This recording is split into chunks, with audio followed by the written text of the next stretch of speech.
Sejauh ini Manchester United sudah mendatangkan dua pemain, yaitu Leny Yoro dari Liga Prancis dan juga Joshua Zirkzee dari Liga Italia. Nah, maka dari itu di video kali ini aku akan mencoba memberikan sedikit opiniku terkait dengan kebijakan transfer MU musim ini atau bagaimana MU di masa yang akan datang. Apakah bisa bersaing atau masih akan sulit bersaing dengan tim-tim top di Liga Inggris seperti itu. Oke, tapi sebelum itu bagi kalian yang nonton video ini, silakan tekan dahulu tombol like, subscribe, dan kemudian nanti berikan komentarmu bagi yang setuju ataupun tidak setuju. Oke, yang pertama gini, aku ingin bahas terlebih dahulu MU ini dari sisi kedalaman squad dengan datangnya Leny Yoro dari Lille dan juga Joshua Zirkzee di lini depan dari Bologna ya, Liga Italia kayak gitu. Nah, ya kalau kita lihat dari sisi kedalaman squad yang nggak dalam-dalam kali sebenarnya gitu loh. Paling ya memang yang kalau kita lihat MU membutuhkan apa ya? Semua lini ini MU butuh. Bahkan lini apa namanya? Bahkan goalkeeper, kiper bahkan MU butuh ya. Onana aku udah bilang ini kiper ya. Kalau misalnya bermain menyerang ini kiper top karena dia memiliki akurasi passing atau bisa menimang-nimang bola dengan kakinya lah kayak gitu. Kak, tapi kalau secara refleks, secara ya dia banyak blunder. Musim lalu kan dia banyak menyelamatkan poin untuk MU, iya benar. Tapi dia juga banyak menghilangkan poin untuk MU di musim lalu. Jadi menurutku ya main kayak dan dia juga pendek kan, nggak cocok jadi kiper di Inggris. Inggris pemainnya tinggi-tinggi di Liga Inggris ya itu. Nah, kembali kalau kita bicara secara kedalaman squad, ya, MU butuh semua lini dari belakang, tengah, depan. Mereka butuh paling tidak ya di setiap lini itu 2 sampai 3 pemain. Tapi kan itu nggak mungkin. Kalau beli 2 3 pemain ya kena financial fair play ya, agak repot juga nantinya. Jadi ya mungkin di setiap lini butuh satu lah paling tidak untuk menambal kayak gitu. Nah, kalau kita lihat secara kedalaman squad, secara prediksi apa namanya starting 11 MU di musim depan itu ya kalau kita lihat secara formasi 4-3-3 udah jelas di belakang Onana, di kiri Shaw, Malaysia nggak jelas takapan sembuhnya. Kemudian di tengah, ya kalau Martinez fit, Martinez, kemudian Leny Yoro, kemudian di kanan ya mau nggak mau si pacarnya Ten Hag yaitu Dalot. Kemudian di lini tengah ya karena misalnya pakai 2 DM ada Casemiro sama Maino, kemudian 3 di depan di belakang striker itu ada Bruno dan 3 di depan ya kiri Rashford, di kanan kemungkinan besar masih akan Garnacho, di depan ya mungkin antara Zirkzee ataupun si Højlund. Mereka akan saling bersaing, mereka akan saling berkompetisi untuk mendapatkan tempat utama ya untuk kemajuan MU juga, dan bagus supaya Højlund juga merasa memiliki saingan dan juga dia nggak begitu dibebankan sama dia untuk mencetak gol gitu loh, karena dia punya teman lain yang mencetak gol. Setidaknya beban di pundak dia itu tidak seberat musim lalu kayak gitu loh, ngerti nggak? Nah, yang jadi pertanyaanku kan adalah kalau misalkan MU sudah mendatangkan 2 pemain ini, apakah di musim yang akan datang MU masih akan terus bisa bersaing? Ya menurutku kalau dengan 2 pemain ini ya masih akan agak sulit ya. MU bahkan masuk 4 besar aja udah syukur-syukur musim depan, oke?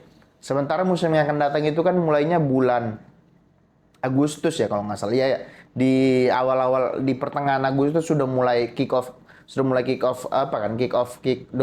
Liga Inggris kan gitu loh. Menyusul liga-liga yang lainnya karena biasanya Liga Inggris yang pertama mulai. Nah, kalau menurutku pribadi lebih kepada apa ya? Lebih kepada MU nggak akan bisa bersaing di musim depan dengan skuad sekarang ini.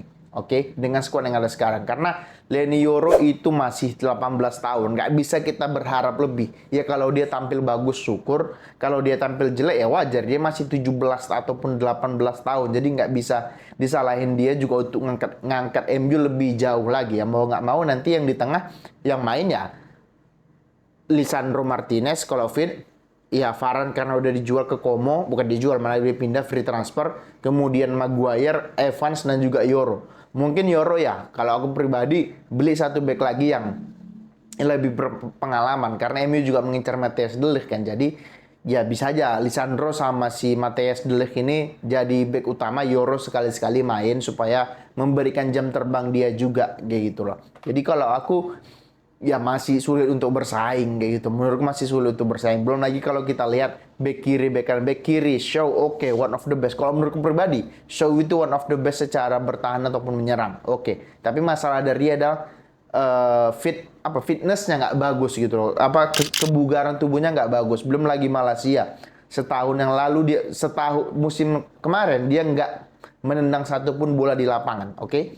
Kemudian di bek kanan ya kali Mawan Bisaka sama si Dalot gitu. Dalot ini ya udah aku bilang pasti Dalot yang dimainkan karena dia kan pacar Ten Hag, mau jelek mau bagus mainnya tetap dimainin gitu loh, ngerti nggak? Jadi nggak heran pasti Dalot dipertahankan karena pacarnya Ten Hag. Kemudian ya di lini tengah ya ada satu titik harapan karena ada nama Maino dan kemudian Casemiro ya kalau aku pribadi ya dijual aja lah gitu karena udah habis lah masanya Casemiro, udah lambat, sekarang dia tuh udah lambat dan juga sering cedera juga kan, musim lalu dia sering cedera makanya di tengah bergantian Amrabat lah, McTominay lah, banyak lah pemain yang dipasang di tengah jadinya untuk menggantikan seorang Casemiro kayak gitu.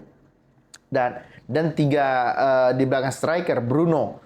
Ya oke lah, Bruno masih oke lah gitu karena dia juga kapten. Di kiri Rashford. Ya, ini pemain hebat cuman ya kembali lagi dia itu bermasalah dengan konsistensi. Di kanan Garnacho egoisnya ampun-ampunan.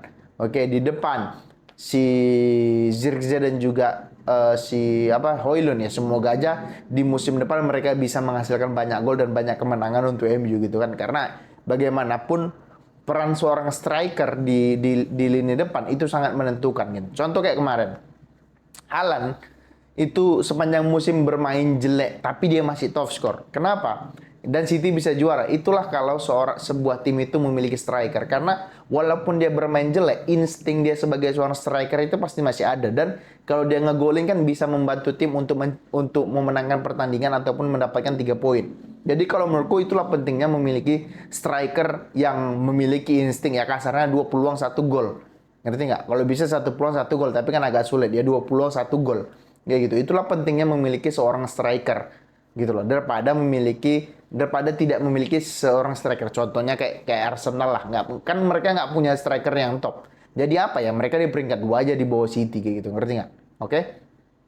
Nah, terkait dengan kedalaman skuad, rasaku itu ya secara kedalaman skuad, rasaku MU akan sangat kesulitan di musim depan untuk bersaing. Tapi kita lihat dulu gimana peta persaingannya, apakah Arsenal, Manchester City, kemudian Liverpool, kemudian Chelsea, bagaimana nih transfernya? Apakah mereka juga jor-joran membeli pemain ataukah mereka juga hanya ya adem-adem ayam aja terkait dengan transfer mereka? Ya kita lihat kalau misalnya, karena sejauh ini yang udah beli pemain yang banyak kan MU kayak gitu loh. Yang lainnya kayak City dan lain sebagainya masih adem ayam aja, belum menunjukkan tajinya di bursa transfer kayak gitu. Nah, yang selanjutnya itu terkait dengan masih MU lagi, terkait dengan pembelian pemain gitu. Rasaku ya gini, masuknya Redcliffe, dia bilang bahwasanya kita tidak akan membeli pemain di atas value mereka.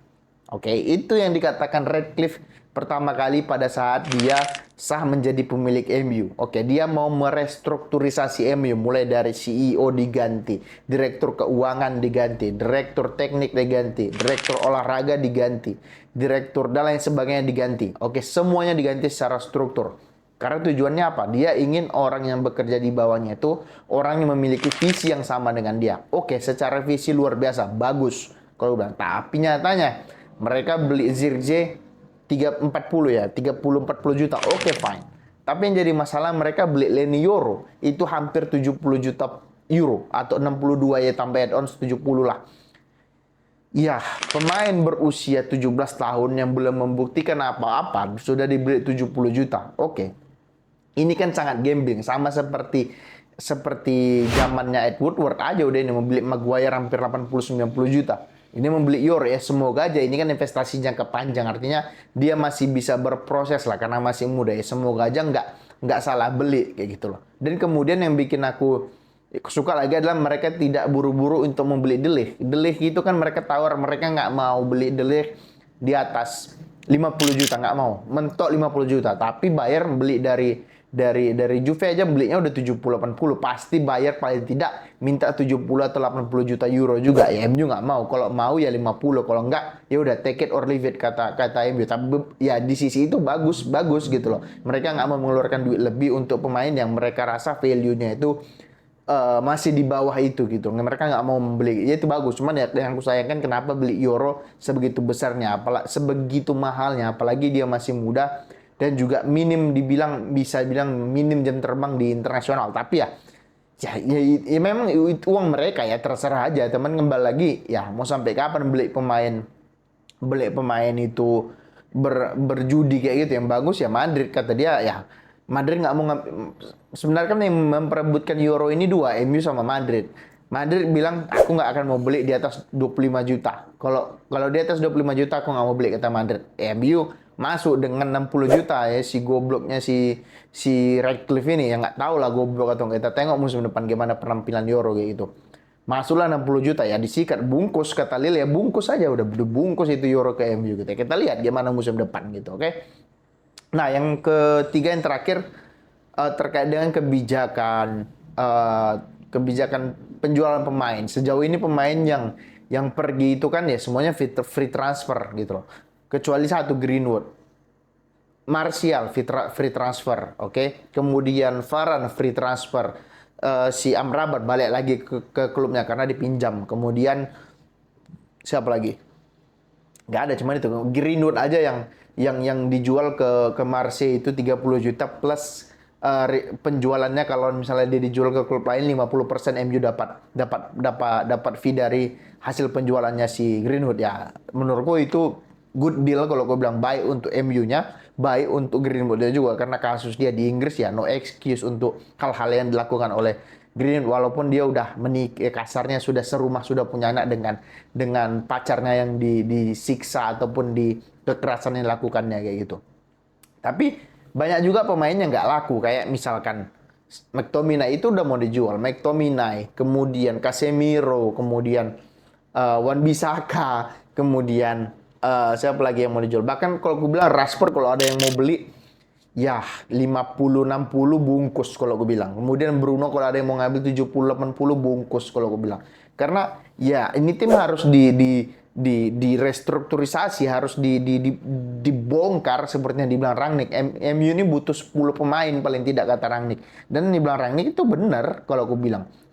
Gitu loh, ngerti nggak? Jadi ya aku bingung apakah si direktur itu tugasnya siapa ya? Direktur olahraga ya, atau direktur CEO lah, CEO dan jajarannya, apakah mereka nggak pandai, nggak bisa nego ke klub-klub Arab? Sekarang kan klub-klub Arab lagi gila-gilanya beli pemain gitu kan, atau nggak bisa jual pemain ini. Kalau misalkan dapat dari Casemiro 40 atau 50, 40 juta dari Casemiro, kemudian dari Wan-Bissaka dapat ya sekitar 20, udah 60. Kemudian dapat dari McTominay 30 juta. Udah 90, dapat dari Rashford 70, udah berapa itu? Ya kurang lebih 150-200 mereka dapat dari penjualan pemain. Nah, yang 100-200 juta ini mereka kan bisa beli pemain ya kurang lebih 2 atau 3 pemain top di setiap posisinya. Mereka kan akan bisa beli. Karena ya pemain kayak Rashford udah kelamaan di MU dan menurutku harus dijual. Kemudian Bruno juga udah lama, udah hampir 5 tahun di MU, nggak bisa juga ngangkat MU. Nggak bisa ngangkat MU, cuman ya gitu-gitu aja kayak gitu. Cuman di zona Liga Champions saja, nggak bersaing untuk juara. Karena MU itu harus berjuang untuk juara, bukan berjuang untuk Liga Champions kayak gitu. Jadi menurutku ya bahkan Anthony, kalau mereka bisa jual pemain yang aku sebutkan tadi, paling tidak MU dapat cash 200 jutaan, mungkin 200 jutaan pasti dapat. Dan kalau dapat kan bisa beli kayak aku bilang 2-3 pemain yang top di setiap posisinya. Jadi MU bisa bersaing lagi di masa yang akan datang. Teman ya, kalau aku tetap percaya sama Ten Hag, karena Ten Hag pada saat di Ajax, ya by the way aku cukup sering menonton Ajax, bahkan di Liga Belanda, di Liga Belanda pada saat dia melatih Ajax, yang menurutku mainnya bagus. Nggak tahu di MU dia nggak jelas apakah dia mau bermain menyerang ataukah dia mau bermain counter attack. Ya kita lihat sejauh ini sih feelingku dia ingin menjadi tim yang transisi gitu, bukan menjadi tim yang menguasai permainan. Mungkin karena memang pemainnya yang nggak bisa menjalankan apa yang dia inginkan, jadi ya dia rubah sistemnya, ya udah kita main counter attack karena nggak bisa menguasai bola. Mungkin itu yang ada di benak Ten Hag. Tapi kembali lagi ya, semoga musim depan atau di sisa transfer ini MU bisa datangkan paling tidak ya satu back lagi, satu back tengah, kalau bisa back kanan satu, kemudian DM satu, kemudian sayap satu, sayap kiri atau sayap kanan lah. Kalau aku bilang ya bagus sayap kiri mungkin bisa taruh Garnacho atau Rashford. Kalau Rashfordnya nggak dijual sayap kanan ya kan ini ke sayap kanan kan mentok nggak ada siapa-siapa lagi kayak gitu. Antonio mau diharapin ya nggak bisa. Pelistri mungkin Diallo bisa, cuman belum levelnya MU, bukan tidak ya, tapi belum levelnya MU kayak gitu. Oke? Itu dulu opini ku terkait dengan MU. Bagi kalian yang suka silahkan di subscribe, di komen, di like. Bagi kalian yang nggak suka ya nggak apa-apa di skip aja. Oke, terima kasih. Semoga terhibur.